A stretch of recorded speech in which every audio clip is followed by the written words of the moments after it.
Are you confident that we won't go right again after this crisis, that we might go left? Oh, I'm not confident about it at all. Well, you sounded confident a moment ago, and I wanted you to fill us all with what hope and I'm saying optimism. is that it is a choice, and that left, our system left to its own devices will exploit this crisis to deliver a much less equal society than we have right now. It absolutely will try to impose austerity to pay for the corporate bailouts that we're seeing right now. The reason why I have hope, which is different, I think, than being hopeful, the reason why I have hope is because I do think that we're seeing some amazing organizing among very underpaid yet crucial actors in our economy. And I think that we need to be thinking about how we support and amplify those workers in this moment. We also need to recognize that we live in a time of overlapping and intersecting crises, and there is the climate crisis. And so one of the things that we're seeing right now is what is possible when you actually recognize that you are in an emergency.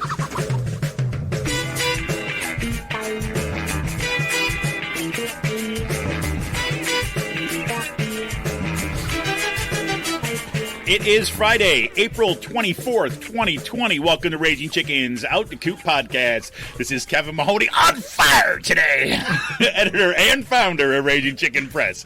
Each week I talk to our Capitol muckraker-in-chief, Sean Kitchen, about the good, the bad, and the ugly in state and national politics. On today's show, that probably wasn't that funny. I shouldn't be saying that. On today's show, the foot soldiers of the GOP death cult were out in force in Harrisburg and other cities across the country this week. Sean was on the ground with the pro-virus spreader troops. It wasn't pretty.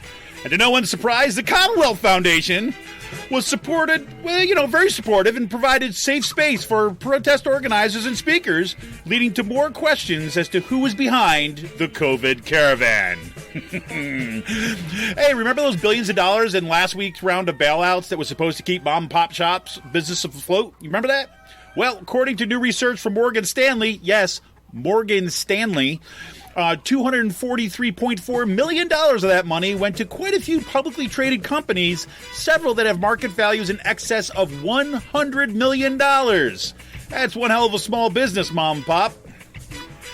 The money for that small business bailout program, that's kind of known as the Paycheck Protection Program. I mean, they're setting themselves up for right to work right here. Are you even in this freaking naming of this thing here? But that money ran out last Thursday. Right, so they have the huge bailout, money goes away. So on the Tuesday night of this week, the Senate passed another $484 billion relief package. Can we just say right now,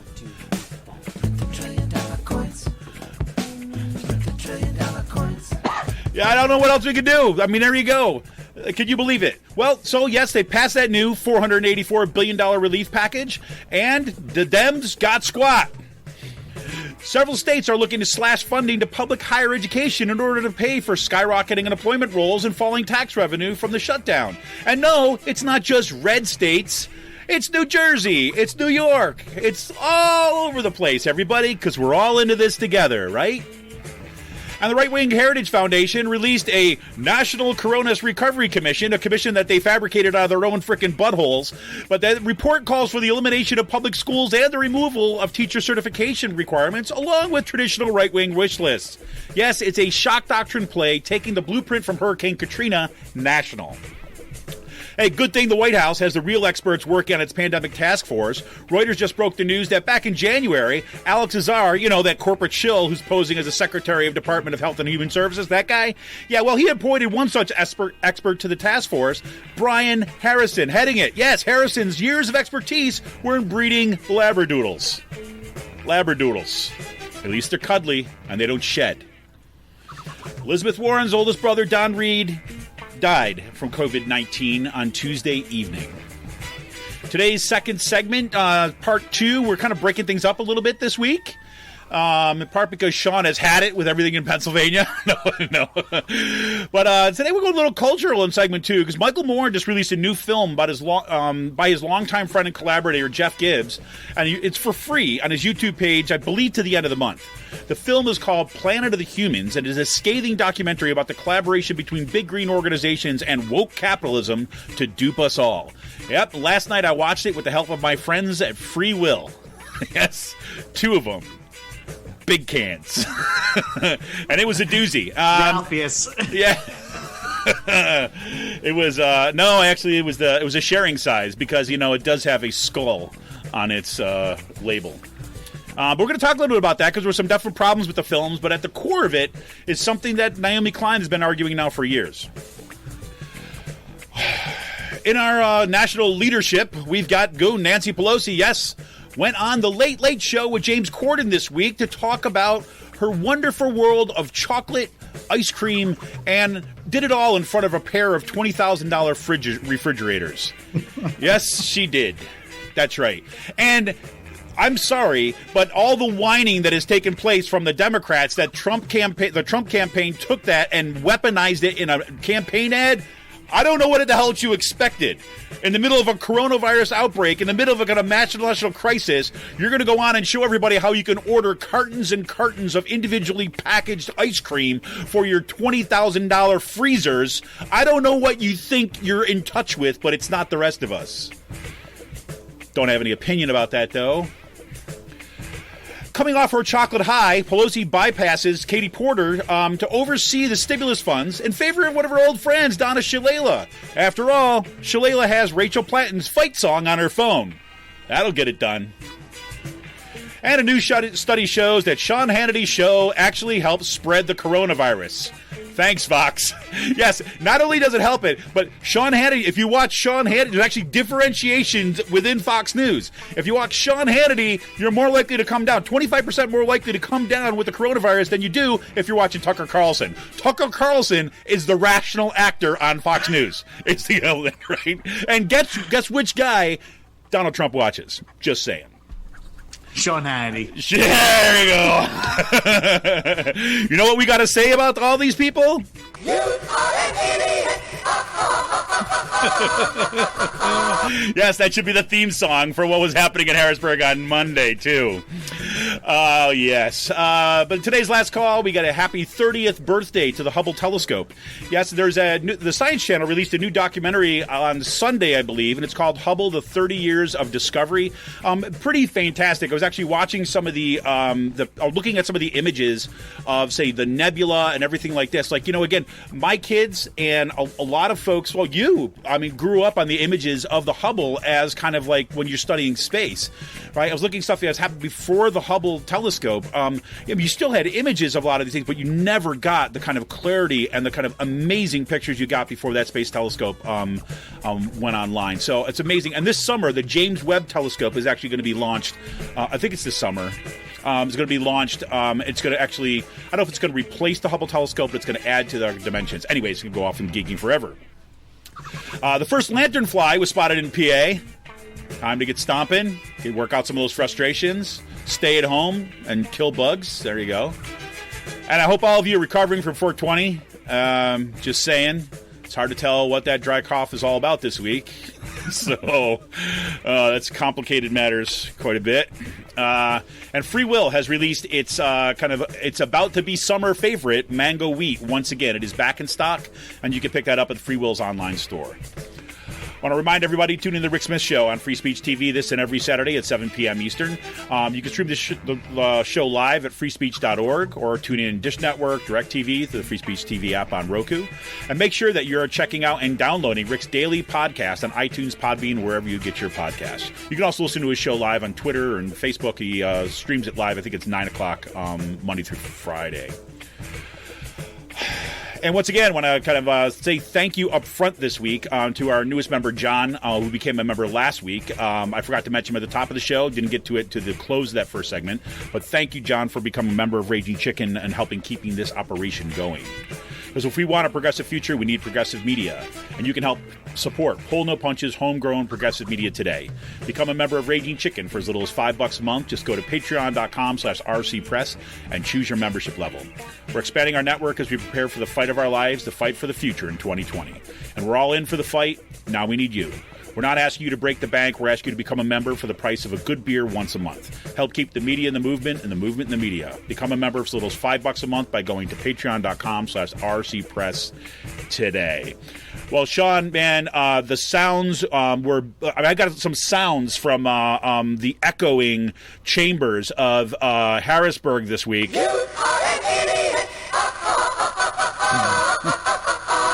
Holy moly. I don't know how we can start any other place but there, because that really just opens up on the entire week that this was. Well, I would like to preface it by saying that Monday was also 420. So I made sure to smoke a really fat joint before I went over there. I'm sorry, a big fat, what was that? A fat blunt. Oh, God. So, because that protects you? That's like, you doing kind of witchy magic stuff? It helped me cough a lot when I was there. You know, I became a super spreader. Yes, exactly. Great. That's great. Everyone's very happy for you now. No, in all seriousness, big rally happened on Monday. Can I ask you a question? Just like more like a factual question about that on Monday? Because I mean, I saw your pictures, and I watched a lot of the video that was going on. I mean, how would you compare the numbers of people that showed up for this with, say, for example, some of the larger, say, budget cut rallies or labor rallies that took place there? I mean, I think close to 500 to 1,000 people showed up. Yeah, so because it looked like a fairly substantial crowd, but it was kind of hard to tell from some of the camera angles. Well, so the thing is, it's they closed off the Capitol steps for everyone. They pushed them all the way down towards the street. If the rally was on the Capitol steps, I think the steps would have swallowed them up completely, and it would have looked a lot That's what I was wondering. Yeah, okay. Than what it was. I mean, there was probably 400 to 1,000 people there by the time it was going. This is not a protest. This is not a movement. This is a completely astroturf movement. I think we should probably get that out of the way right off the top. This protest was started by these Dorr brothers, Chris Dorr and his two brothers, who are right-wing grifters, gun extremists from other states, from Ohio, and they launched a bunch of Facebook groups across the country.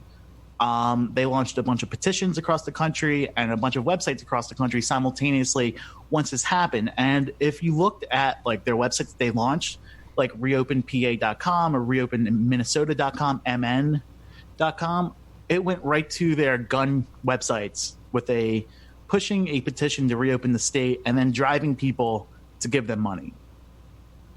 So you have these right-wing grifters from out of state, pretty much from Idaho, Minnesota, Ohio, pushing this grift, because everyone's doing it these days on the right wing. And then you have a second phase to it where this is astroturf by the right wing billionaire groups that are in this state. We got video of an organizer, an MC of the event, going in and out of the Commonwealth Foundation building, and we also have video of Aaron Bernstein going into there. Their excuse afterwards was saying that everyone letting people use the bathroom.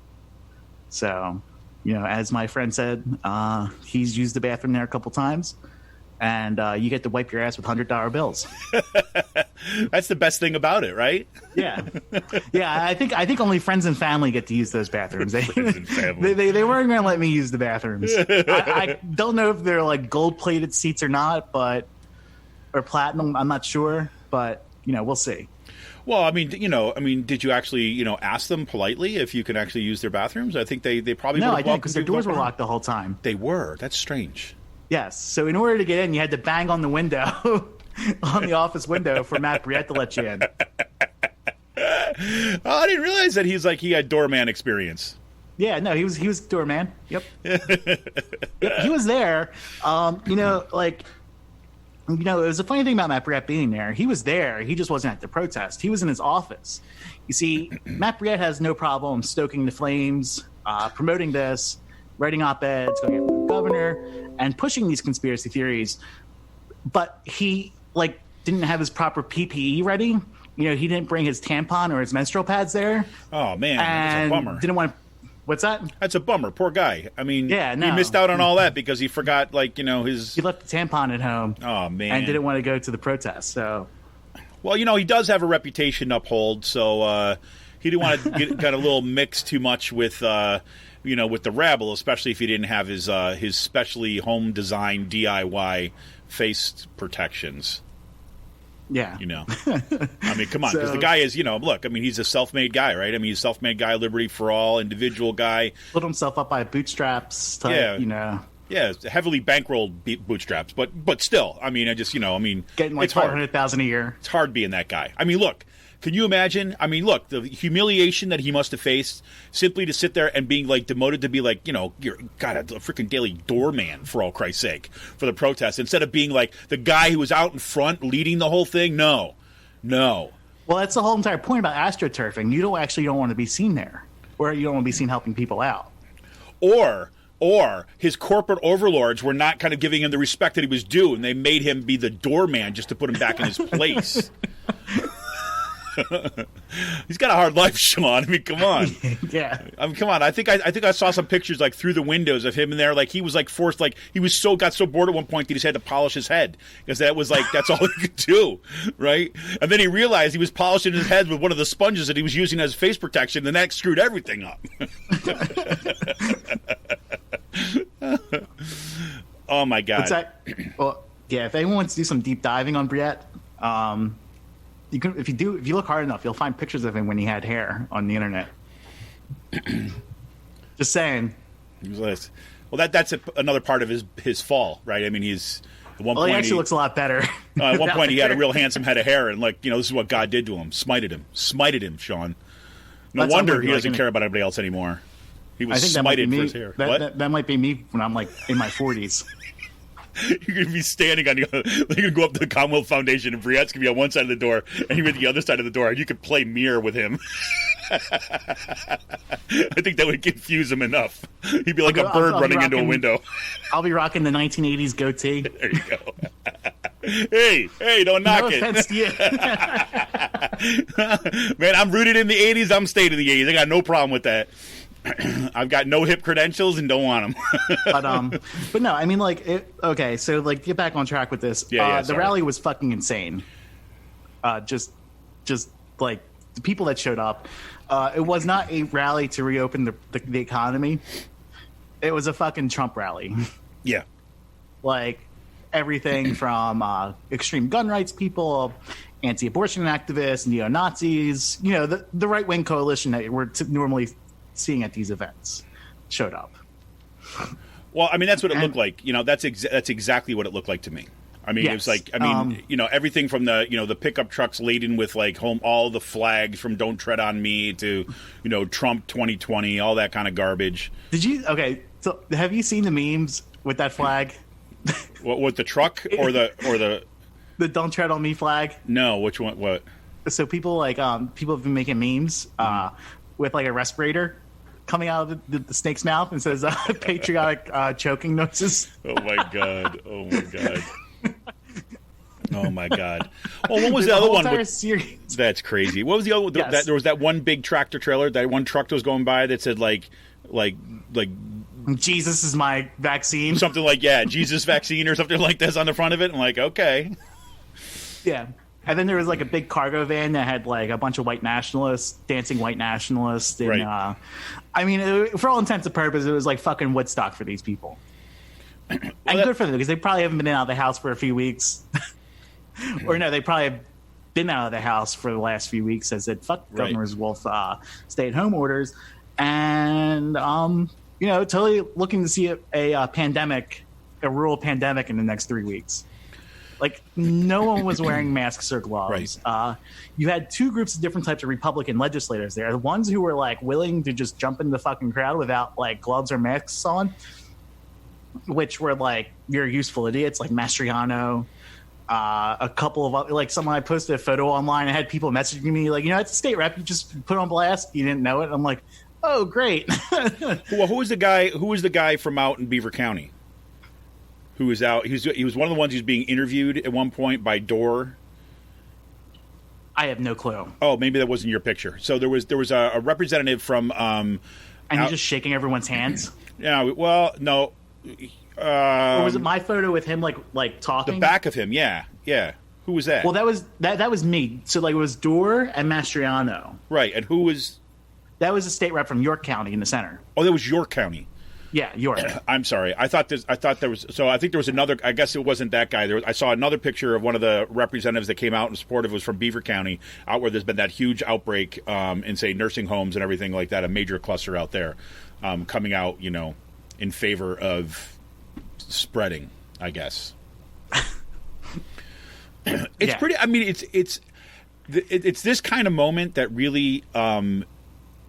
I don't know. I mean, it shows you how badly broken things are. It shows you how badly broken things are. And I also don't think the optics of these protests, like you haven't really heard anything about them for the rest of the week now. Like they happen Monday and that's it. And these people are an extreme minority to begin with at the baseline. Like only 25%, like an overwhelming 66, 2/3 to 3/4% of the country, people still want to remain in lockdown until they feel safe. These people want to fucking reopen. These are a minority within their minority of their group. One of the things we concentrated on this week was to explain to news reporters to work them and tell them that these people are not. This is not a movement. This is not here's why it's not a movement. Commonwealth Foundation involvement, the Dorr brothers involvement. These are AstroTurf. These are people who are grifters. You have the Voss family getting involved in Michigan and other states.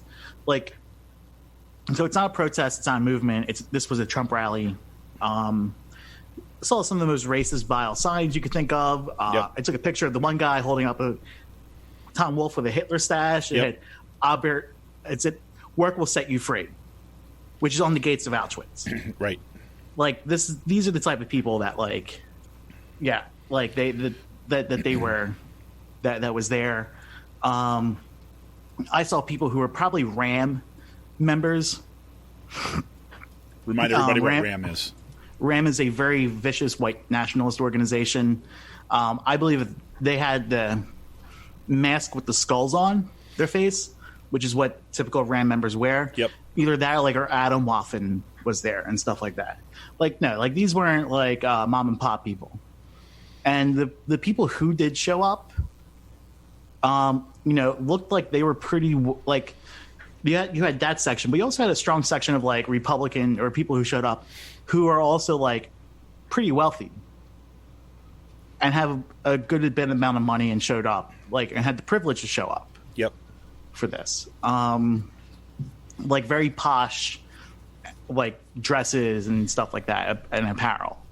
It was just it was it was kind of interesting to see one of the former Republican staffers that I follow on Twitter.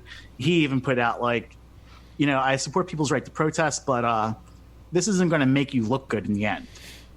And I think optically that didn't make anyone look good for showing up. And really this is who our opposition is, and we don't have to fucking listen to these people if we have to reopen the state or right. when we go to reopen the state.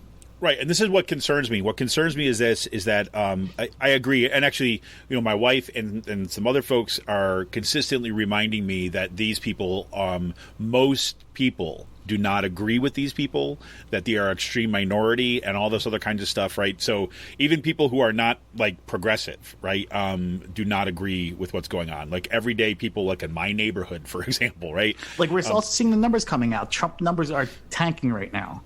His handling, his any bump that he got in approval ratings is disappeared. Right. Since the beginning of this. His numbers on handling this are falling economically. And, his whole plan is to pick fights with Democratic governors who are now polling 30 points higher than he is in their home states. Right. But here's my concern, right? My concern is this, right? it's just coming from the history of the way that, say, Democratic Party leadership has dealt with this stuff. Is that either one of two directions in this kind of scenario right now? Like, direction number one, looking at those poll numbers that you're talking about, and believing that like some sort of natural force will automatically now operate. The magic polls will automatically lead to kind of, say, Trump being removed and all this other stuff that'll happen kind of naturally, that they don't need to do anything. They just need to let kind of like Trump be Trump kind of thing, right? That's the one direction. The other direction is looking at, and again, I think that the strategy behind these protests from, say, the Trump organization is not is not a majority one, right? It's a way of kind of like ramping up and creating kind of optics for this base, setting a narrative, right? Exactly, setting a narrative, the optics for the base, and kind of projecting this kind of like projecting the movement in such a way that will scare, right?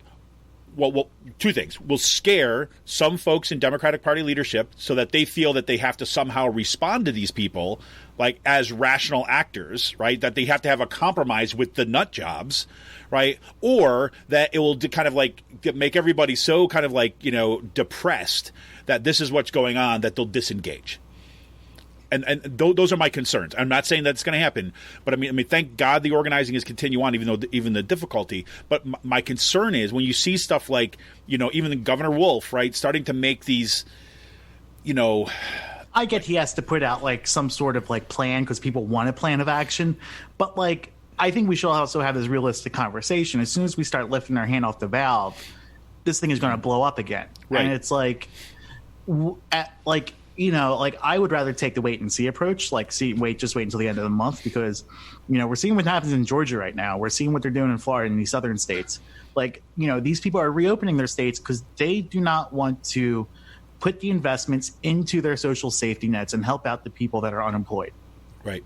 They would rather have people dying for the economy simply so they don't get an unemployment check in the mail, or that they can just take them off the rolls altogether. Exactly. I mean, here's my other concern about this though too as well is that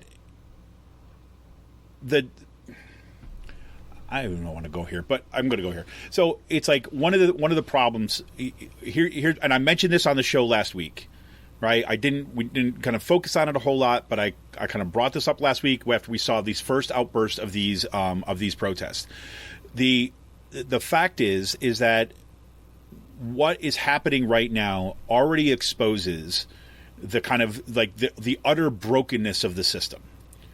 Right. And then when we have people that are put into a situation in which that their livelihoods are going to depend upon having some source of income over the long haul. Right. What you're going to have right now. Yes, those people out in the streets are just a bunch of like death cultists, like COVID-19 spreaders. That's who they are. Right. But the pressure will increase over the summer as if we start to find, as is expected, that this stay-at-home stuff is going to be long-standing. And that even if you start opening up, there is no guarantee that people are actually going to show up at these businesses. I think you're exactly right, Sean, that the reason why you have this big push to open up has to do because the governors of these especially red states do not want their unemployment rolls to kind of expand. So they're just looking for a way to just kind of like throw these people to the wolves. And so, but what happens then if we do not have an aggressive, right, kind of policy, at least our policy articulation on the left or even the centrist Democrats for that matter, to respond to this stuff, there's going to be more and more people are going to be forced into a situation that they're going to need to go back to work for their livelihoods. And that will be a spiral out of control. And so my concern is that, this middle road approach and lack of kind of strong Democratic voices. I mean, Andrew Cuomo is getting a lot of props right now for going out and talking about this, but he's also cutting back on Medicaid. He's talking about like, what is it, 10? He's cutting Medicaid to fuck over New York City.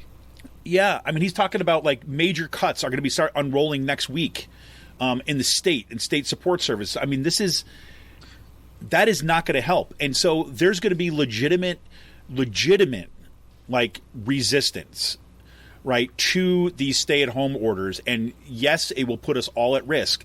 But in the absence of what? I mean, in the absence of any kind of social safety net, which there's no federal government right exactly. now. Right. like one of the things that we're seeing, and really, like, I mean, at this point, the Democrats have leverage. They don't realize it. They're not using it. They're not using it. They've got more leverage. They get. This is what, again, I got this sound clip from Crystal Ball, which was making exactly this kind of point that it's like this. It's like this is how they react. Oh, he's a doctor. It's like I mean, Michael Brooks had a really good line this week. Like, when your enemies sink them, toss them an anvil. But like, I get that. Like, I mean, like, they're building an incompetence campaign against Trump. But like, what the fuck are you doing to prevent the post office from shutting down? Yeah. Like, post office shuts down, we're not having an election in June. Right. I mean, in November. Like, I mean, why do you think? Look, everybody knows that Trump is an absolute like freaking buffoon and ass, right? But that does not mean that you have got like this is what I said when I put this Heritage Miller Foundation and Bannon back in the White House. Exactly. Like they're like, you shut down the post office, we're not having an election. You sell the post office off, you privatize it, we're not having an election. Like, just get that through your heads. Like, this is the last. They will go after, like, they see destroying the post office because people are going to want vote by mail. Vote by mail is extremely popular. It's like supported by 3/4 of the fucking country.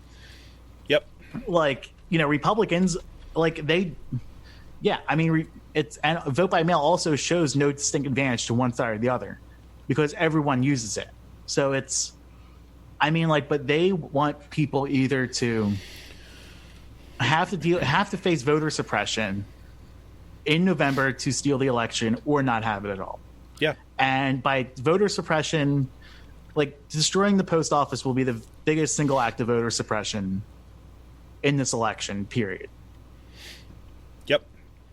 So, and look, I mean, there's a reason why. Why are the Democrats folding on this? I don't know. I have no idea. And this is the kind of stuff I'm talking about. It's like, this is like Donna Shalala. Jesus Christ. Who didn't disclose stock sales last year is going to be leading the group to overlook she didn't disclose her stock, like, off when she was selling stocks after she got elected, and she is now leading the oversight committee, the oversight. And let's be clear, Katie Porter asked for it. She wanted it. She's proven herself to be able to kind of like cut through the bull crap and it be able to hold shows you people accountable. Pelosi doesn't want oversight of rich people. Yeah, that's what it is. Well, Sean, God forbid somebody got into her freaking freezer and saw like all the individual ice cream packets and how much she got of that from the Trump bailout. I saw that pissed me off. Like, when I saw the video itself, and then my friends were all sharing it like it was something that was good. And I'm like, are you fucking kidding me? Like, you think this is good? like I knew that was bad optics when I saw it last week when she did that. And now people are complaining about the Trump campaign using that as an attack ad. That's what I'm saying. I mean, you just handed that to them. You've got people who are hurting, right? And Trump, what Trump does. Trump and the right wing, what they do is they pretend to be populists, right? They pretend to care about kind of everyday people. And that we all know, because you're listening to this podcast, you better as well know that that's a whole load of crap, right? That's for sure. But they play to that. And then they talk about the coastal elites, right, who are out of touch with mainstream Americans, right? How better to prove that to everybody by having Nancy Pelosi go on and sit on James Corden show in front of two $20,000 refrigerators, and he asks, well, what are you going to share from your home? Right? Oh, chocolate. Brings out a big bag of chocolate, a big basket of chocolate, and talks about just being restocked in their freezer, and opens it up and having like dozens of individual cups of like top-notch ice cream within there, and talk about how much she loves this stuff. I mean, that you couldn't have written that better. Right? And you didn't even need to kind of do a hack job on the interview in order to kind of like weaponize it into a campaign ad for Trump. That she did it for us. And the fact that she doesn't recognize that, and you couple that with exactly what you're saying, you couple that with the fact that Katie Porter was passed over in favor of Donna Shalala, right? A Clinton insider and friend of Pelosi, who has no credentials and if anything, has anti-credentials for this, given all her conflicts of interest. Right? That's just baffling to me. It's just baffling to me. No, it shows you that they are willing to protect your Democrats, who are literally like the people who run the power, the party brokers. They're like your Montgomery County Democrats, your Democrats who live on the main line, your Democrats who make 7 figures a year, who own stock. Like, that's who Donna Shalala, that's the part of the Democratic Party she came from. And I guarantee you, like, that's the network that she hangs out in when she's in Florida. Oh, she's sure. not like Katie Porter's not in that circle of friends. No. Like, you know what I mean? No. Like, no, Donna Shalala is probably in Marcel Groen's circle, is probably in people like, the movers and the shakers that we see here in Pennsylvania and other states. Yeah. And no, it just shows you how fundamentally fucked up the Democratic Party is in general. Exactly. Now, I'll have to say this is that given that, and given the fact that there is an absolute lack of leadership at the top of the Democratic Party, we've got to reinforce this over and over and over again that that should not be the reason to disengage at this point. There should be the reason to go full throttle ahead. Right? I mean, this would be the engaged in making sure that you are more invested and more involved in making sure that we get, progressives and a new breed of leadership that's, in the fall. We need it because these people are showing themselves to be kind of incompetent and incapable of meeting the moment. And I can't think of a better example of not being able to use the leverage that they've got in the midst of a crisis and capitalize on that for everyday people, working families, and to expand the social safety net. And instead, they're basically allowing Trump to kind of like write his corporate platform bailouts for the fall. They're allowing the corporate bailouts to happen. Yeah. Yep. I mean, like they hold a chamber. They're responsible for it. Well, they do. Here's the thing, and you have Naomi Klein. It was Naomi Klein being interviewed by Mehdi Hassan. You heard it in the sound at the beginning of the show today, and in that interview, Naomi Klein makes this really good point where she's saying that what the Democrats should never have allowed is they never should have allowed the coupling of the corporate bailouts with the small business and the kind of like the bailouts for people. Right, they should allow that because basically what that does, and they could have held this up. Right, there was no reason that Nancy Pelosi had to do that in the House. She had control over that. Right, it only would have taken one senator, right, in the Senate in order to kind of block that from that coupling to happen.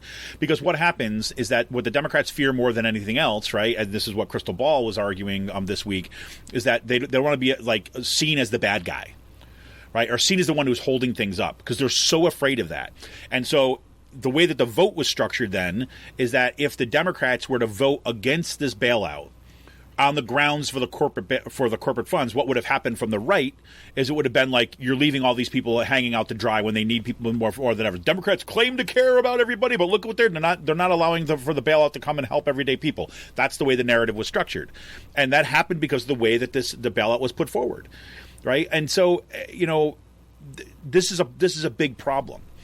I don't know what to do about it exactly at this point. I mean, frankly, it looks like the writing is the writing. It's already written about what's going to happen, and because Pelosi has shown that she is not willing to fight, and she is not willing to be a kind of position as like the bad guy, bad gal, whatever you want to say in this fight. And Schumer's no better. Frankly, you've got AOC. Mitch McConnell, who wants to let the states go bankrupt. Yeah, exactly. Well, and this is why you got the Heritage Foundation stuff. Like, this is a perfect example of the shock doctrine that we always talk about on this show. The Heritage Foundation just put out this report this week called the National Coronavirus Recovery Commission. There is no freaking commission. They made it up, right, for themselves so they could produce this report as a way. What's that? as a messaging trick, and as a policy platform that could be picked up and utilized, right? And that's what Heritage Foundation has always done. They've always understood the importance of driving the discourse and conversation. And it works in this kind of environment even better because there is no brain trust in the Trump administration. The brain trust is happening from these private entities that are kind of pushing from the outside. Where do you think his Supreme Court appointments came from? The Heritage Foundation, from the Federal Society. That's where that came from. That was the approved list that he waved in front of everybody's face. That's what this is being designed to do. It's saying you need a program going forward. Your program going forward is to basically complete like the kind of like, dismantling of the administrative state, as Steve Bannon loves to say, right? To take this out. And that's why they're calling for the elimination of public schools, the removal of teacher certification requirements, right? This is the moment where they are going to try to pull the biggest shock doctrine we've ever seen in this country. Right. And, they're going to try to bankrupt the states to intentionally go after the pensions funds and make them sell off any private assets or public assets that they have, like lotteries or, liquor stores or public education, higher education. This is a cash grab on the state and federal level if we allow states to start going bankrupt. Yep.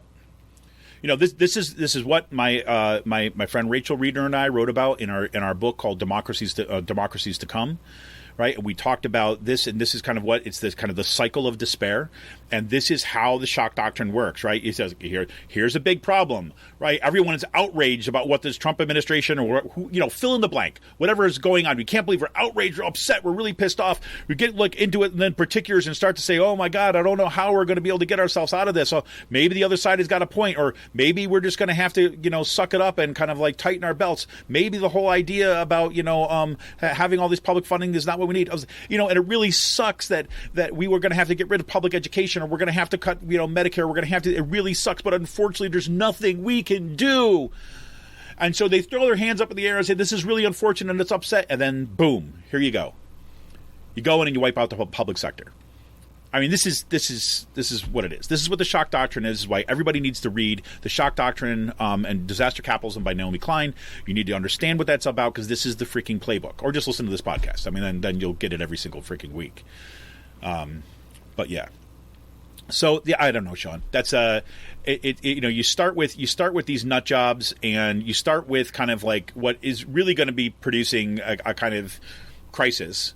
Right, because there's, the only thing that I wonder if they're going to be able to kind of contact trace the people that were at that rally on Monday. Seriously, I know that's something. Okay, so this is not what's going to be able to happen. Like, we're not going to be able to reopen the state in Pennsylvania, because you look at the governor's plan, and like testing is a huge part of it. And people have been talking about testing. We need testing. No, like, first of all, have you been listening to Ostenheimer or the Hostel, or what I'm talking about, the one? Yeah. I don't know his name, but he's been going on. He's like, no. First of all, we need to have a test by the federal government, not 90 different tests that are not accurate and stuff like that. They're giving off false readings, and then we're running out of chemical reagents. To we have to set up a program to manufacture these chemical reagents in order to have these tests to be viable. Like, this isn't something that's just going to happen on a flip of a switch. Right, exactly. And that's when, Governor Wolf, you can go, reopen or allow construction workers to go back, send them to their deaths, at that point. There's no way you can be socially distant on a work site. And you're going to tell me the bosses are going to take time to make sure that these construction sites are CDC approved, when they have millions of dollars of capital to fucking move and, shit to build? No, they're not. No. I mean, projects are 2 months behind right now. You think they're going to do that? No.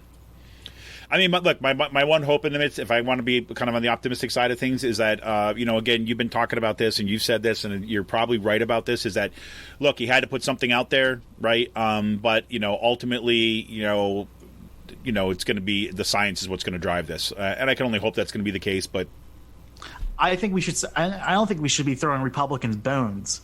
No, when exactly.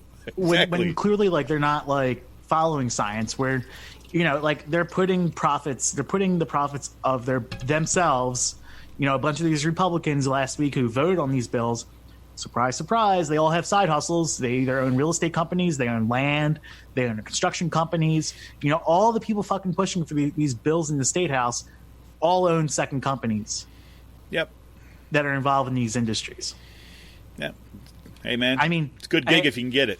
If you're Senator Tommy Tomlinson or his daughter, Casey, who just got elected to the House, I mean, business is booming right now. They're funeral home directors down in the down in Bucks County. Like, hey, let's reopen the businesses so we can start.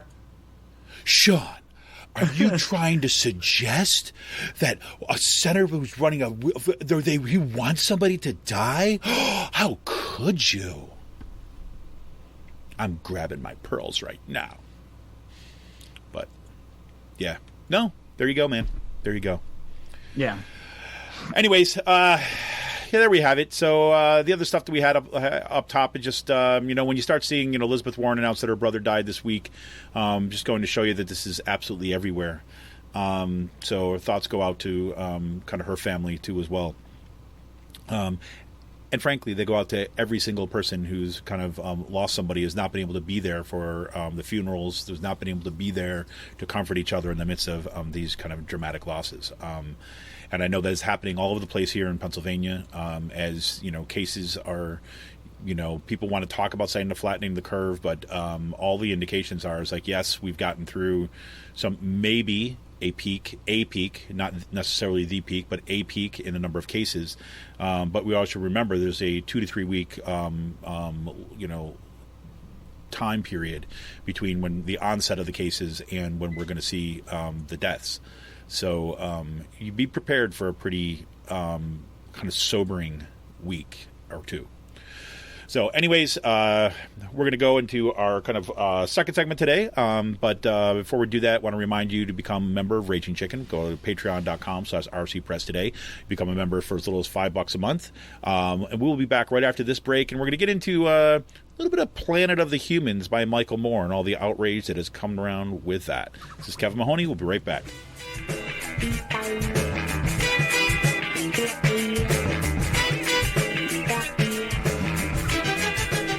I'm Rick Smith, and this is Labor History in 2. On this day in labor history, the year was 1999. A headline from the Los Angeles Times declared, "Dock crews to halt work in support of death row inmate." Up and down the West Coast, the ports stood silent. The International Longshoremen and Warehousemen's Union had called their members off the job for a one-day strike. They did this to protest the death sentence for Mumia Abdul-Jamal. Mumia was a black activist and journalist who was on death row accused of killing a police officer in Philadelphia. Yet many peace and justice activists in the United States and beyond have questioned the evidence leading to his conviction. In October of 1998, the Pennsylvania State Supreme Court rejected an appeal from Mumia. Jack Heyman, a member of the executive board of the Longshoremen's Union in San Francisco, explained the context of his union's protest in a piece he wrote for the San Francisco Chronicle. He wrote, quote, "Labor and minorities share a common history of being victimized by the criminal justice system in this country. Both have long been aware of police repression and the unequal use of the death penalty against minorities and the poor. From the Haymarket martyrs who rallied workers for the 8-hour day to Harry Bridges, the Longshore Union leader targeted for deportation for being a Red, to the Black Panther Party whose program of self-defense put it on the FBI's list."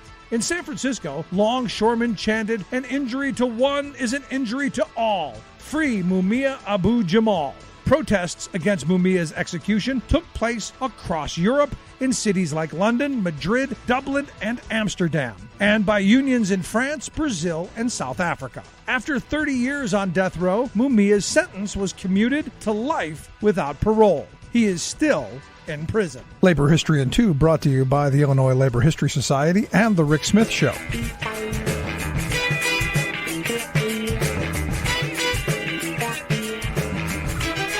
Welcome back to Raging Chicken's Out the Coop podcast. This is Kevin Mahoney, editor and founder of Raging Chicken, here back once again with Sean Kitchen. Sean is furiously responding to a bunch of his kind of online engagements. So I'll ease him into this segment. In case you watched my Twitter this week, a little active. Yeah, we got this consultant to block like 5 of us. Yeah, I kept on seeing those pop up. Seems like you had a good degree of healthy frustration going on this week too. Yeah, no, it was good. Yeah. So I wanted to put this on. So this is no doubt. I was, of course, late last night. I'm like messaging Sean. I know Sean's sleeping, but I'm like, dude, you got to watch this film. You got to watch this film. So Michael Moore, as you know, Michael Moore has been having this podcast, been called Rumble. And it's been a really good podcast. I mean, some things, again, Michael Moore is Michael Moore. But there's a new film that's been released by this guy, Jeff Gibbs. Jeff Gibbs has been a longtime collaborator of Michael Moore. I believe he's actually from Michigan. I'm not sure if they were friends growing up or not. But Gibbs has actually worked with him on Bowling for Columbine, I think of some of the other films or whatever. This is Jeff Gibbs' first documentary. It's his first film. And Michael Moore is the executive director of it. It's a film. It's called Planet of the Humans. And it's a pretty scathing documentary about the collaboration between big green organizations and, the kind of woke capitalists that are out there. One of the things that happens in this film, first of all, it's free, and Michael Moore released it. This was kind of like why it made big news this week, or some news this week, is that he released it for free on YouTube. He talked about this on his podcast, that they worked with YouTube to see if they could release the film on YouTube first. And I believe at the end of the month, so I don't know if it's the end of April or the end of May, the film will remain free there, and then eventually it's going to have a theatrical release too as well. But it's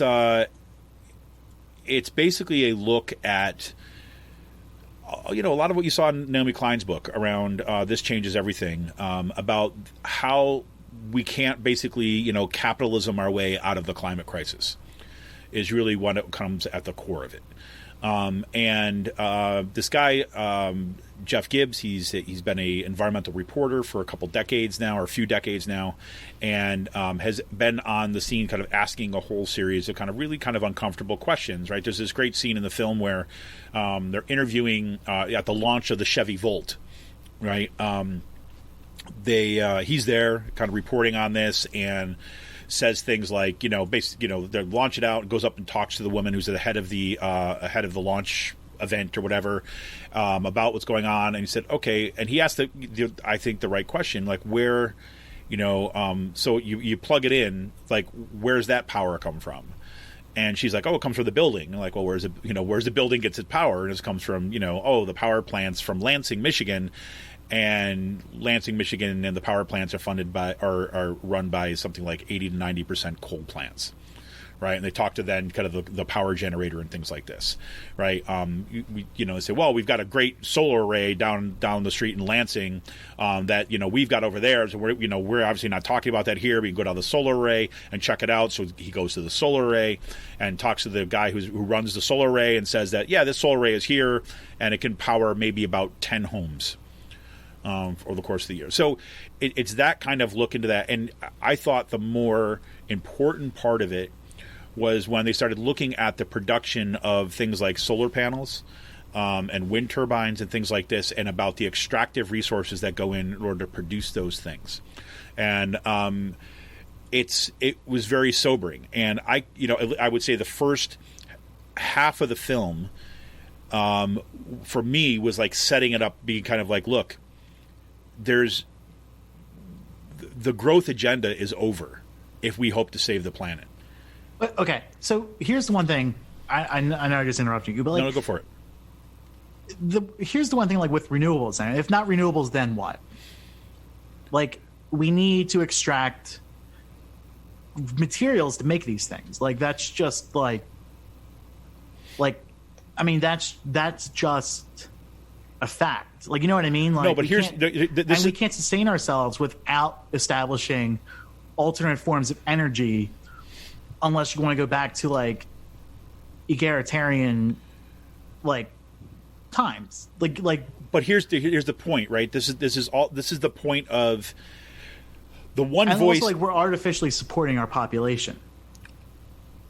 Like we're artificially supporting like our population through our consumer and our extraction and stuff like that. Like, well, I mean, it's like here's the point. Here's the point of this, right? And I think this is where we'll get to the critique of the film in a second, right? Because the second part of it, because I think the second part of the film, it's I really do not like where it ended up for a couple of reasons. We'll get into in a second, but there was the point about this, though, right? The point about this, I agree with you, right? I mean, because I've also been watching this, like reactions to it, and it seems like the people that we've been following, the climate deniers, really just pick up the ball and ran with Michael Moore's like thing and said, "You see, like we shouldn't be pushing for these renewables because of how terrible they are." Like, I don't know. I feel like it reinforced like that whole entire mind frame. No, that the I right get it. wing has been pushing. Right. And it's just, yeah. But this is why the second part of the film was a big problematic. I mean, definitely saw that. I expected when I was watching it last night, that was exactly what was going through my mind, is that this is going to be picked up by some of the people on the rights as justification of kind of going back to fossil fuels. And then I can see this being used in committee hearings and stuff like that, because that's how these people operate. Like, well, this will ultimately, I will see this shit pop up in my work the next time I go to a committee hearing on climate change, and you say, you see, Michael Moore said this. And these people will be waving that flag around completely right, but actually talking about true things, right, that can be picked up and used kind of like problematic doesn't mean you should stop telling true things, right? And like and that's what I kept on coming back to into watching especially the first part of the film, is like look, and this is the key part, right? Is like, if we can only think in pro-con, either or, on-off thinking, right, then it's like, we have renewables or we have fossil fuels. And if there's a problem with renewables, if we can't talk about them as the pure solution that will kind of deliver us into the kingdom come, then therefore we should get rid of them, right? If that's the only way that we have talking about them stuff, or to say, no, they are the savior of, our Lord Savior Jesus Christ of solar panels, and therefore we will kind of embrace them fully with full faith. I don't think we're at a point where we can afford to do that anymore. And this is my point. Yes, renewables, absolutely 100%. But at the core, right? Nuclear. I mean, we'll have to use nuclear too. I know.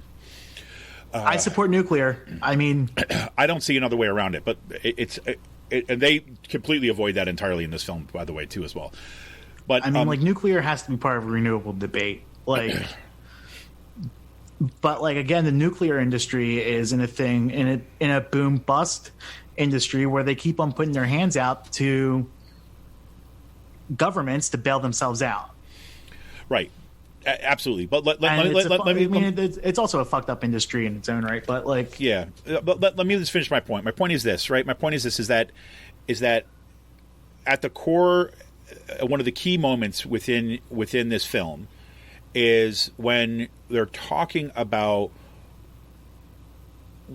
our faith that technology and these kind of innovations will not simply save the planet, right?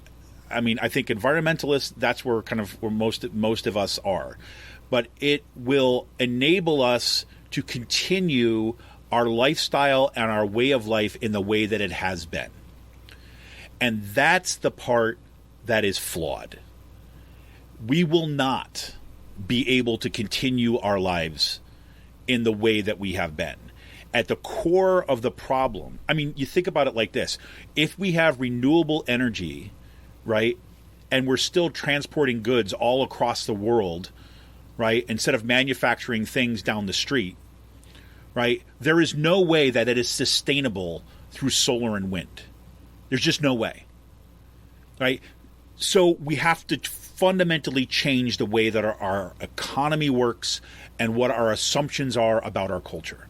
I mean, I would much rather prefer seeing us find ways of taking cars and electric cars off the street. Yes. In favor of bicycling, local bike lanes, or having an established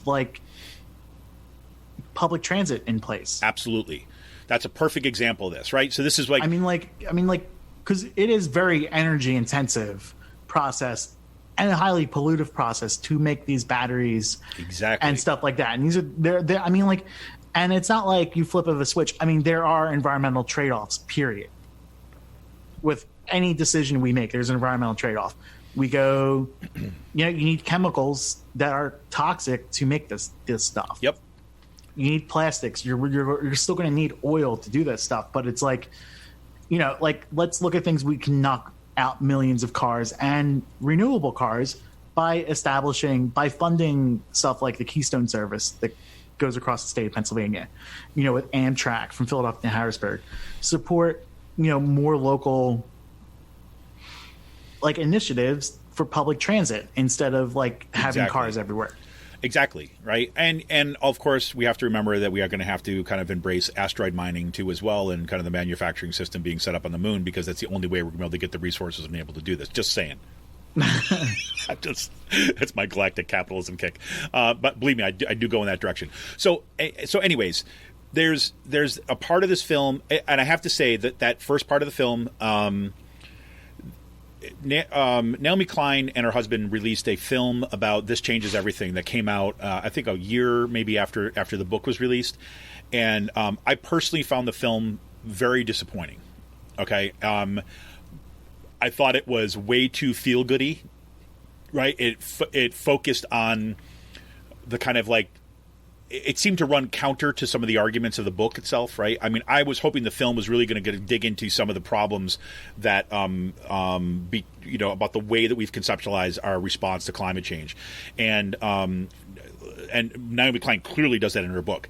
This film, that first part of this film, kind of started to do what I was hoping to see in that documentary from Naomi Klein's book, and to get us focused on kind of our assumptions that somehow we're going to get out of this scot-free without some kind of fundamental changes, right? It's not, again, as much as I drive a hybrid car now, right? Is that going to be a solution? No. It's a drop. It's not even a drop. It's like a spittle vapor thing, whatever, in the kind of overall bucket, right? But I mean, what's the alternative, right? You could go an electric car, okay, but then you're talking about resource intensive there. Really what has to happen is we have to change the car culture. And again, and to recognize that this is a long-term, it's not something you could flick a switch on it, but this goes back to a point that Sean was making. Well, I don't know if we were talking about it in the first segment or if we actually talked about it before the show, but it's about this is why we need power, right? Because you cannot do this through ideas alone, right? Yeah. You has to happen by taking control of the power of the government and fundamentally enacting policies that are going to transform the way our economy works. Period. And Jay Inslee, if you remember, go back, we were talking about Jay Inslee's climate change plan, right? Early on, obviously he dropped out early in the race. I think he was the first to drop out. But Jay Inslee, he had a segment of his plan that was so foundationally and so amazing. It basically, for example, is that part of the policy would be to make it illegal, right, to export fossil fuels to other countries from this country, right? Now you might say, "Oh, nationalism!" No, that's not the point. The natural gas industry is an export industry. Most of the natural gas that is kind of comes out of Pennsylvania, that comes out of kind of Colorado, that comes out of Dakotas, that is for export, right? And the thing is that and everyone says, well, the United States can't deal this alone. United States can't do it alone. What about the rest of the world? Well, you want to have real power and influencing the rest of the world, you cut off the supply of natural gas. And you invest heavily in renewables. Right? And if the United States is now the largest exporter of natural gas in the world, I believe, right? Or Russia, they always go back and forth with Russia. if that supply is no longer there, then we're forced to deal with alternatives. And then you have an international conversation about how you actually make this happen and you share technologies. This is really important stuff. So anyway, so that's what I think is the important part of it. The bad part of it, of the film, is that Bill McKibben becomes like a straw man target in the film. Like, is he like a substantial target? No. Okay. He's just, but because a lot of people in the environmental movement are like fucking pissed that Bill McKibben was used as a target in this video. Let's put it. Here's the problem. The film is not about Bill McKibben, right? But it does look at, say, well, Bill McKibben his name is being associated with this particular fund, and his partner, and kind of working with some of these folks on Wall Street, some kind of James Blood or something like this. So that was Gore. That was Gore's working. But so this guy, this reporter, Jeff Gibbs, goes in and looks at the SEC filings. Right? I was actually thinking of you. I'm like, oh, this is what Sean would do. Go and like dig up the actual financial records to find out what's actually going on, and pulls up, who's part of these different kinds of funds. Right? And says, this is also so problematic. Right? I mean, I think Al Gore, frankly, is taken down a lot more than McKibben is, right? But the thing is like, look, McKibben, I think he does, and and Naomi Klein makes kind of like this point and points us to what Bill McKibben's response is. There is some of the film and some of the interviews that are that he does with Bill McKibben, and he gets him on the street at different places, were taken from some years ago. I think it unfairly positions Bill McKibben as kind of somehow still like supporting biomass as a fuel, which he has clearly stepped away from. And he apologized for that too a while ago. Right. Yes, he's like, I was wrong. Yep. The science is showing it's worse. We thought, so it's right. And so this is a part of the film that, and so while I don't think Bill McKibben was basically just like the center of the film, the fact that there was not more of these and kind of big environmental leaders that were actually kind of like positioned alongside it made it look, it came across, I think, more as a target of Bill McKibben, simply because, and again, because he's been such a leader. And I think that's it. And the other thing that I would say about the film that was deeply problematic is that there's one short interview that he actually credits with somebody who's telling the truth, and as Vandana Shiva, right? He sees Vandana Shiva at a protest, and Vandana Shiva, I've been following her since like the 90s. It's like her freaking writing is the best there is, right? Her stuff, and she interviews, and she basically says it plain right back then, right? And he's like, well, someone's tell the truth. Why is Vandana Shiva not figured more strongly in this film? And how the hell is it that Naomi Klein gets left out of this film entirely? I mean, Naomi Klein does a better job of the kind of the research into the kind of like woke capitalism stuff around green energy and stuff like that than Jeff Gibbs does. But she's not even mentioned in the film. And so that is deeply problematic. So, one, it's free and it's online.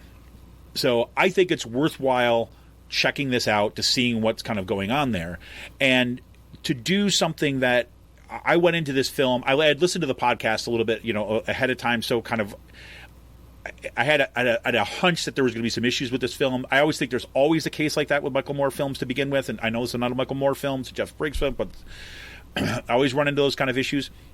So I went in there kind of thinking like, okay, I'm going to try to suspend like the reaction response to stuff, and kind of looking kind of what's some of the core of this. And I think for that alone, it's kind of worth it. And I don't think we need to get into kind of on off either or, pro con, black white kind of thinking about this stuff. We can bring the critiques, right? And at the same time, we can recognize that the solution. Oh, and I should say, the major part about the film that was the biggest problem is that the logical conclusion of that first part of the film that I was talking about, the logical conclusion is like, yep, we can't grow our way out of this stuff.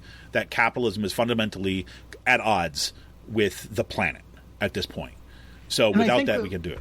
And that's always been an issue within the environmental community, especially among the green groups. Like there's been some environmentalists who I've gotten back and forth with, like outside, like when I was interning here in Harrisburg, and I went to a book reading with like a local environmentalist that was doing stuff, and I was pressing them on the issues like, no, we actually have to fundamentally rethink our like economic system here, and all you're doing is telling us to change a light bulb. Like, that's just not going to cut it. And his response was, well, like, pretty much like, you're a socialist and no one's going to embrace socialism on this issue. And this was 6 or 7 years ago. Yeah. But it's like, here's the I was thinking a lot about this too, as well as like, I have to say some of the socialist responses to this stuff really bother me, right? Because it gets it's bothering me increasingly when the response to it, like I just said, I think capitalism is at odds with saving the planet. I believe that 100%. But that is not the platform for me now to stand up and talk about kind of like Marx's crisis of capitalism and suddenly just wanting to kind of like educate the world on dialectical materialism as if that's going to save us. Like my whole entire argument was our economic structure cannot support itself. Exactly. Because we are it's dependent upon growth. And like everything from the stock market all the way up to production, it's always this constant model of growth. And if we're not growing, the economy is bad. Like, it's time to cut off that valve, that growth valve. Yep. And be like, all right, like, these are the resources we have. Like, we are artificially inflating our planet's population. We have overpassed the carrying capacity of this planet, probably, most likely. And I mean, like, we're going to start seeing more stuff like a pandemic like this because of overcrowding, because of interconnectedness, and because of overpopulation. Yep. I know, we're going to see more disruptions too. So. Yep. So, anyways, on that happy note, so one thing Fox News. What's that? Fox News. Yeah. So we already talked about Nancy Pelosi. We were going to talk about it here, but so we don't have to do that again. Did you catch? I had to put that thing about the fight song. Did you catch that clip of Donna Shalala playing the fight song in that committee hearing? No, I didn't. So literally, this is the kind of stuff like, okay, it was bad enough that Katie Porter was passed over and Donna Shalala with all her conflicts of interest, like investments in all these banks and all this other kind of garbage, as much of a bad choice that was. So there's film for her. She's starting at this committee. She's like, okay, so we're here, and you've got something, Donna Shalala, right? Is input about this committee and how we're going to handle this stuff. So she goes to her phone, pokes some things on her phone, right? And then what's her face? Rachel Platten is like, this is a fight song. Plays on it. She holds her phone up and plays a song, and then laughs, and that's it. And okay. So, after working in Harrisburg, living in Harrisburg for 5 years, mm-hmm. and seeing how we don't send our best nor brightest to our halls of state legislature or Congress. That's just my overall thesis on this stuff. I just think, and we actively kneecap our best and brightest from getting into office for people like Donna Shalala. Right, and I think that she was chosen because she's from Florida, and they think that's somehow going to have an impact. And she's a Clinton insider. Right, she's part of the Clinton administration. The Clintonista, right? And she's not going to rock the boat. And I think that there was a good chunk of the Democratic, party, like strongholds. Your Montgomery County types, your mainline types who reached out to Steny Hoyer. Yeah, who saw her play that video and thought it was great. It made him feel good. You know what I'm saying? Yeah, no. Sean's holding his breath. He's biting his tongue right now.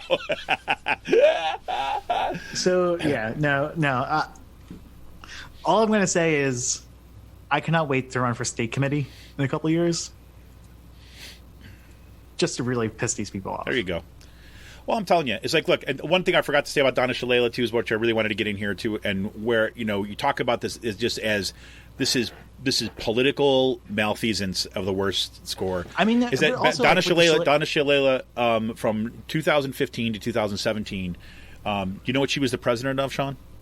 A bank? Nope. Even better for if you want to try to lose an election. The Clinton Foundation. So, just saying. And how did she like get through to office then? Was that Wasserman Schultz's old seat? I think so. Let's see. I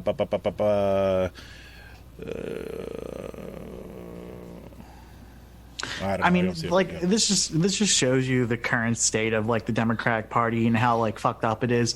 I mean, like we criminally reward like incompetence and malfeasance within our own party. Yep. We criminally reward people for being stupid. Like that's one of the things we reward people for. We reward people for not rocking the boat. And then we reward people like Shalala and the donors by letting a small group, for all intents and purposes, like these people that she's placating to, is not the Democratic Party writ large. These are the people who go to the fundraisers on the main line, live in Montgomery County, live in Bucks County, and consider themselves the epicenter of the party. Yeah. And that's pretty much like who Shalala is, but in Florida. Absolutely. Look, and this goes back to Reed. This is how the state parties work everywhere. We reward incompetence. We put weak people like throughout this whole entire structure, and it's just a pipeline for the stuff we're seeing now.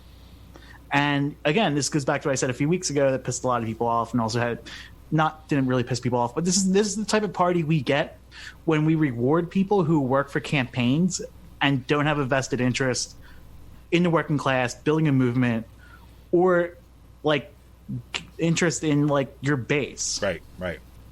I mean, this is like we reward the same people over and over and over again. Well, I mean, look, like the same set of grifters, the Ploufs, the Thomas Perez's. Like this is a whole entire institutional rot within our party. Right. I mean, like this is Ryan Grimm's book, right? This is at the center of Ryan Grimm's book. Ryan Grimm's book, We've Got People, like charts this, right? And charts this logic that emerged, right? And again, Pelosi is one of the people that it's at the center of this, about the shift and the privilege that's put on, say, donors and put on money and this kind of insider stuff. And Donna Shalala has been an intricate part of that. So whatever it is. So, but the good news is that we've got some truth tellers kind of out there that are kind of helping us see through, the myths that are being created by the Democrats. Sean Hannity, for example, is out there speaking the truth to power and the Fox News every single week, right, Sean? Absolutely, 100%. I changed my Twitter handle. People didn't realize. I saw that. Did you see what I changed it to? Yeah, I forget what it is right now, but give me breadcrumbs or give me death. Yeah. There you go. There you go. Which is like an appropriate like pandemic response at this point. So I'm just going to read this. This is from Vox. There's the study kind of like, but this is exactly so. Throughout the coronavirus pandemic, media critics have warned that the decision from leading Fox News hosts to downplay the outbreak could cost lives. And a new study provides statistical evidence that in the case of Sean Hannity, that's exactly what happened. The paper from economists Leonardo Burston, Akash Rao, Christopher Roth, and David Yanagazawa Drott, I guess, focused on Fox News programming in February and early March. At the time, Hannity's show was downplaying or ignoring the virus, while fellow Fox host Tucker Carlson was warning viewers about the disease's risk. Now, again, we should remember Tucker Carlson is a white nationalist, so just don't forget that. But nonetheless, on here, he was actually warning of this. So using both a poll of Fox News viewers of age over 55 and publicly available data on television watching patterns, they calculate that Fox viewers who watched Hannity rather than Carlson were less likely to adhere to social distancing rules, and that areas where more people watch Hannity relative to Carlson had higher local rates of infection and death, like upwards of 21%. And you know what the best thing about this? Like, it's bad. Like this is not good. This is bad. But like Sam Cedar literally said like 6 weeks ago. Yes. By like June or July. Now he was off in his estimates. He said by like June or July, you're going to be able to make a map and create a map of people who watch Fox News and compare that map to people who have coronavirus. Yep. And start like pinpointing like clusters of this. Yep. And like as I said in the first segment, Governor Wolf put out, patting people in the head with his plans to reopen the state, quelling the dissent that's happening. I think a lot of stuff's like not going to happen. Like in 3 weeks, we're going to be having another fucking rural pandemic in this state because of what happened on Monday. I mean, there are clearly people who are not following any social distancing guidelines whatsoever. And I saw there was a state senator, Judy Ward, there who is a nurse, and she voted for the bills to reopen everything last week. So just juxtapose those two together. And when she spoke at the rally, she said, wow, I am actually surprised that no one here are wearing masks. And said that to, it's just like throwing meat into a lion's den. Was she wearing a mask? No, she wasn't. Oh my God. But okay, so the way they had it set up, they were on the steps. Right, so, they were removed, right, yeah. They were removed from these people, encouraging them to protest, but they weren't with the protesters. Yeah, so I mean, there were Democrats. Insane. Why that they carded all, they let the legislators speak from the steps with no one around them. I mean, I think that they should have, at least if you're going to be out there speaking, you should be get down in there, man. And the people should be at least 5 or 6 feet away. Yep, be with your representatives. Represent. I mean, it was just watching it was just, yeah. And so she got booed mercilessly, but no, these people aren't following social distancing from anywhere in the state, in the rural parts of the state. I mean, these people are living like it's not happening. It's nuts, man. It's nuts. When your county, yeah, we'll just wait until some county in the northern tier only has 5 ICU beds, and 30 people show up to the hospital with needing help. Well, exactly. I mean, I think that's where we're headed. I don't think there's any way around that. I mean, I wish I could say otherwise. After last week, yeah, I was just after Monday, I was just these people are. Yeah. That's right. I know. No, I mean, I don't blame Matt Brad for wanting to stay inside the whole time. No, but remember, it was his corporate overlords made him do it. Otherwise, he definitely would have been out there. A little cue ball. But so that's good. So and so we shall see. I'm looking forward. From Sam Cedar was actually saying that there's been some lawyers that are already kind of prepping for lawsuits actually against Fox News for exactly this reason. Especially if they start correlating the data and they can show that there's a direct correlation, which I think even if those lawsuits, if they run into kind of whatever technical issues of the law things, I think they should be brought because I think they need to be held accountable right across the board. But anyways. All right, well, that's all we got for this part. So we're going to turn in today's last call. We just got a couple things here for last call today, but we're going to do it anyway. So we'll be back just in a couple of minutes. This is Kevin Mahoney, editor and founder of Raging Chicken Press. We'll see you in a couple of minutes for this week's Last Call.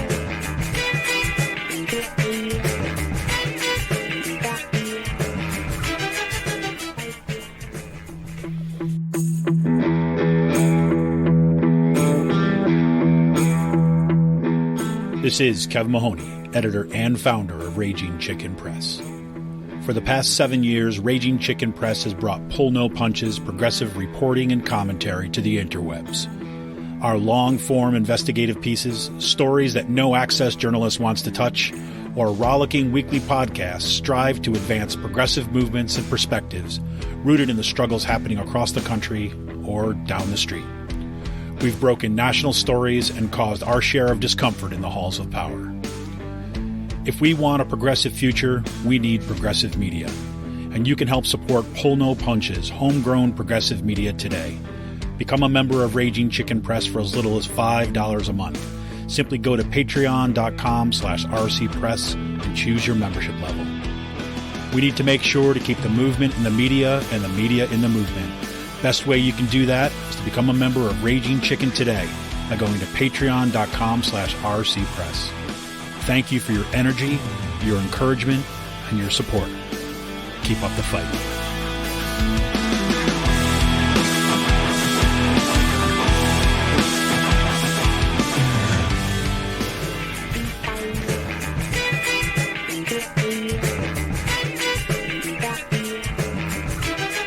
Welcome back to Raging Chickens Out to Kook podcast. Today's last call. And just one more time for all those people out there who refuse to believe that the coronavirus is a thing.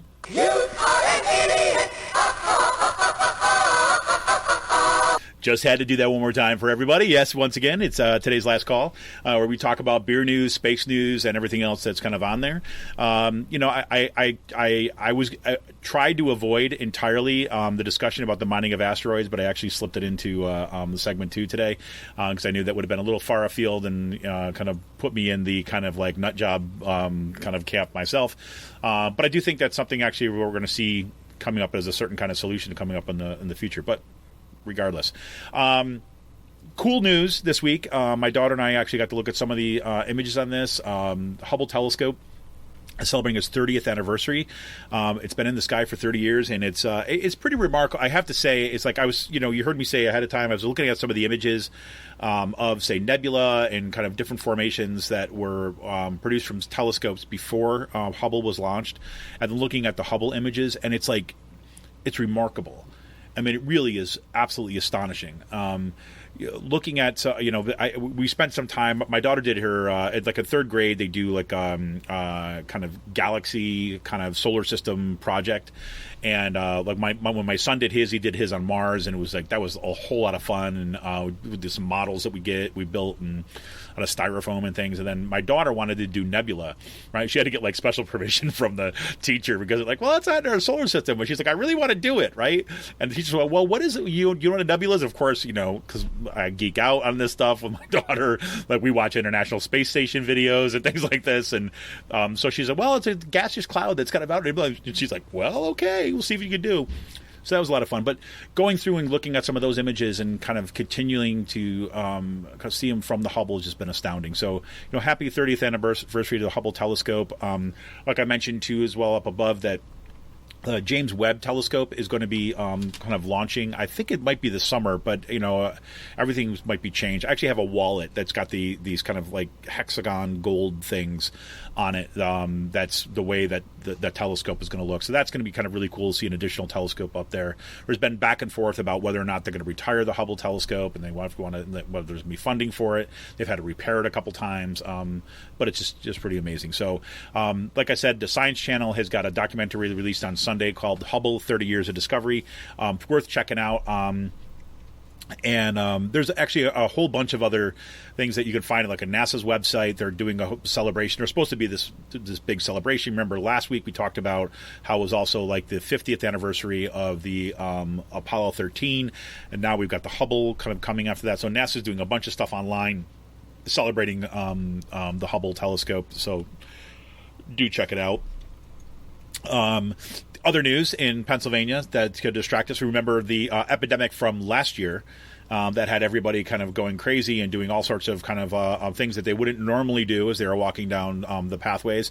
Is that the lanternfly has spotted lanternfly has reappeared down in Philadelphia. And now the stomping warnings are coming out again. Getting prepared, remembering how to recognize the egg hatches or thatches or whatever they call them that are on the trees and how to get rid of them and be on the lookout because they are coming. So if you're looking for a way to get rid of some of that frustration of having to stay at home and having to kind of like have nothing to do, stomping on lanternflies looks like it is going to be a sport frankly, I think it should be a new TikTok challenge, if you ask me, but that's just me. So that's coming up there. I do have to say that Free Will has got Mango Wheat back in stock this week. Mango Wheat is always one of their kind of go-to kind of end of like spring is here, summer is coming kind of things. It is it's their first batch, and they go through multiple batches over the summer. It's the first batch of the spring-summer seasonal that is kind of just released and kind of are just kind of out on the line. Mango Wheat, and I'll kind of read it for you. quite simply named. This is our wheat ale based on our wheat ale base brewed with mangoes. One of our most nostalgic beers in our portfolio. This beer dates back to bottling days of past. The crisp, refreshing, and dry ale is packed full of mango flavor and aroma, and is perfect accompaniment to warm days ahead of us. An easy 5% ABV. They actually did. I remember it was one of the kind of early ones that they bottled when their brewery was still in the basement and their tasting room was still in the basement in this kind of like, dank little basement area. Mango wheat was one of the early ones, so that stuck around. I'll be honest with you, is that mango wheat has not always been my top one, right? But I always have some like at the beginning of the summer because it does feel like that kind of nice freshness that's going here. So there you have it. The also thing this week for Earth Day this week, they also released what remained of their barrel-aged flower series, which I forgot to mention up top. So it's the 2018 barrel-aged flower series. They had some bottles that were left over. They have the 2018 chamomile that's kind of available, the dandelion, the honeysuckle, the lavender. All of them come in at about 5.7 ABV. They come in, I believe they're, let's see... They kind of go a couple of, there's not many bottles of them, so I don't know how many of those are going to be left by the end of this week. So it looks like they only had a couple dozen of each of the bottles are out there. But they do have a bunch of their great bottle releases that are there. You can get those at freewillbrewing.com/store. And please, you can go ahead there and pick them up if you like. You will have to order ahead of time, pay ahead of time, and you kind of pick up at the door. You can't sit around and drink it because of... the answer to that. So, Sean, it was a big week for you, though, too, as well, in terms of celebratory, kind of like fun, spring is coming kind of thing, too. Not really. Not really? God. This is like, I thought this was like Christmas for you. Well, Monday was 420, but I was so exhausted afterwards. Like, I needed, 2 days to, recover from the protest. Physically recover from the protest. I said it last week and I'll say it again. What Monday was pretty much like a fascist march and rally through our neighborhood. I really enjoyed how our neighbors reacted. On their trucks and their cars going out onto the streets, like side streets that lead you out to the city where they wanted to exit, all had "fuck Trump" signs up and everything. Is get the fuck out of our city, go home and stuff like that. No, these people weren't welcomed. I was walking back. I had some of my neighbors sitting out on the sidewalk telling people to go fuck themselves as they were leaving. Did you see that whole argument that popped up on my Facebook or Twitter account? No. So this guy from Deloitte who has from been where? Deloitte. Which Deloitte? Deloitte is it's an IT contracting firm. Oh, International okay. IT contracting. They have a lot of contracts with the state of Harrisburg or with the state of Pennsylvania here in Harrisburg. Gotcha. This one guy was like, "Sorry, I'm not an insider like you are." So I put up the picture of "fuck Trump" that my neighbor had, and here we've been neighbors for 5 years and never said anything. She's like, "Oh, you like my sign?" I'm like, "Yep, that's why I'm taking a picture of it." And so the guy was on Twitter, he goes, "Do people have to really use that language?" I'm like, "Yes, fuck these people." And he's just that's not a really good argument to make. Well, you know what I have to say. You are an idiot! What else can I say? And here, this guy was trying to make I'm against people using language on both sides of the aisle, and here he's retweeting Crenshaw and stuff like that. I hear that garbage, and my eyes start to bug out of my head. And so someone responds if you can't just say fuck these people, if you don't agree with that, then you are just part of the problem. My God. Speaking of language, did you happen to see that the video that I posted this week from Vic D. Betetto? No. Maybe we're going to go out to that today instead of our regular go out, because I think it's a worthwhile catharsis to kind of to head us out in there. So I think it was as I wrote, posted on Facebook as I wrote, say this is what it sounds like inside my head most days these days. Say this is my Utica voice, right? So we'll kind of play a little bit of that on the way out then. And like I haven't like cursed anyone out in a few years, you know. That changed on Monday. Yes, there were people going like on the side street I was walking down, like getting into their cars from the rallies. And I just like went up to the person and was like, you all can go fuck yourselves. And they had kids in the car and everything. I was like, you disease carrying motherfuckers, get out of our neighborhood and stay out. Like, no, I feel like that's the type of like discourse these people need to get through their heads that they're not welcomed in our community. Yeah. I mean, like, do you want fascists marching through your neighborhoods? I mean, that's pretty much like who showed up, were like the far right, alt right people. It's true. I mean, and it was 5 hours. It was 5 hours of horns blaring through the neighborhood, a cacophony of just nonstop cacophony of horns, trunk horns, car horns, and stuff like that. And like you had, our neighbors were complaining about just being mentally fatigued and having headaches because of dealing with this all the time. Yeah. So it was just, like, fuck these people. And that's pretty much how I'm going to end the show. There you go. No, there's just no space for civil discourse with these people. No, there's not. There is not. I was just realizing that I was going to play us out with that, but I don't think that if I play it from my on my desktop that you can actually hear it. So you won't get to have the benefit of it. So I'll just direct everybody. I just sent you the link to it so you can check it out on your own time, and maybe I'll put a link to it into our show notes. But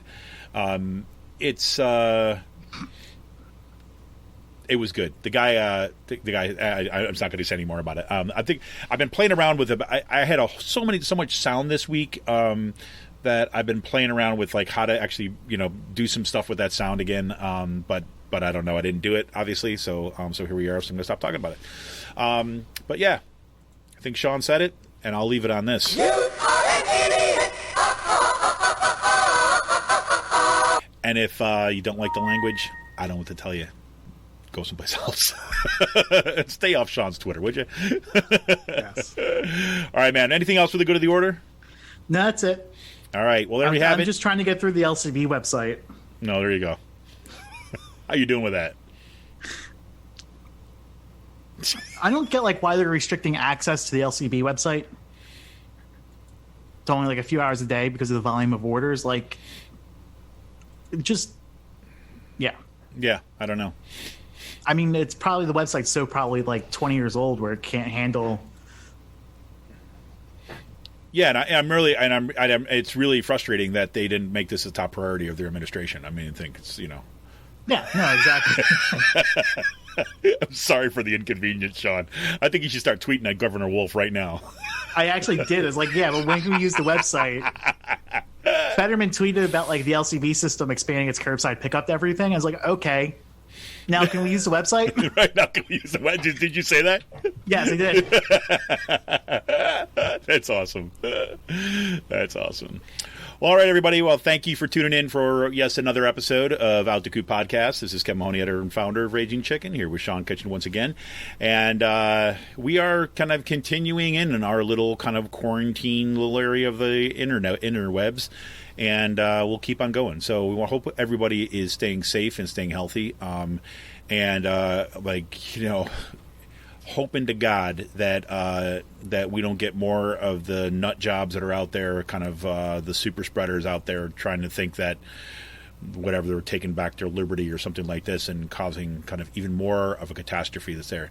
My heart goes out to those folks who are right now who are struggling with the virus itself or have family members who are doing this. And Sean talked about his own aunt last week, which you said she's doing better, Sean, right? Yes. So she was taking off her medication this week. They're looking at weaning her off her oxygen mask over the next several days. She just has to recuperate and get her body up. But they think, here's hoping that it's been 2 weeks since she's been in the hospital. So for me, it feels like the longer this goes on, the better chances of her getting out are. Yeah. Which it may sound bad, but the average hospitalization is within, 12 to 20 days. Yeah. For this. And I think once we hit this week, I think hopefully we'll be able to have her home sometime in the next couple weeks. Yeah. So, yeah. Well, here's hoping. I mean, and thank you to all the kind of, the nurses and doctors and staff members and technicians and things who are kind of really on the front lines that are kind of getting us all through this. Thank you to the delivery workers. Thank you to the people that are still making, say, pickups and takeouts possible in our food service industry. For those folks who are, say, delivering packages to our door, the real kind of frontline workers, and I just hope, as I'll leave this as a way to kind of close out today, is that if I, going back to some of the things that Naomi Klein was saying right at the top of the show in our intro, is that right now we're being spotlighted, those folks who actually kind of make our society run as it is. And very often those are some of the folks that are paid the least, have the least amount of respect, and that often get kind of brushed aside. And I want to thank all those folks. And I think that all of us, when we come out of this on the other side, whether it's a few months or a couple of years, that those people are going to be first and foremost in our minds when we're thinking about restructuring this economy.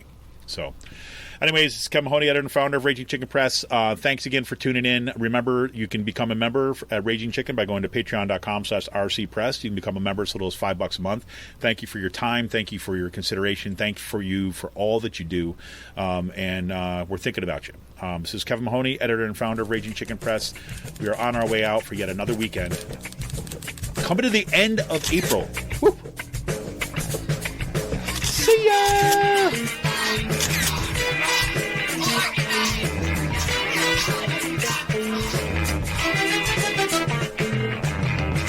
Are you confident that we won't go right again after this crisis, that we might go left? Oh, I'm not confident about it at all. Well, you sounded confident a moment ago, and I wanted you to fill us all with what open I'm saying is that it is a choice, and that our system left to its own devices will exploit this crisis to deliver a much less equal society than we have right now. It absolutely will try to impose austerity to pay for the corporate bailouts that we're seeing right now.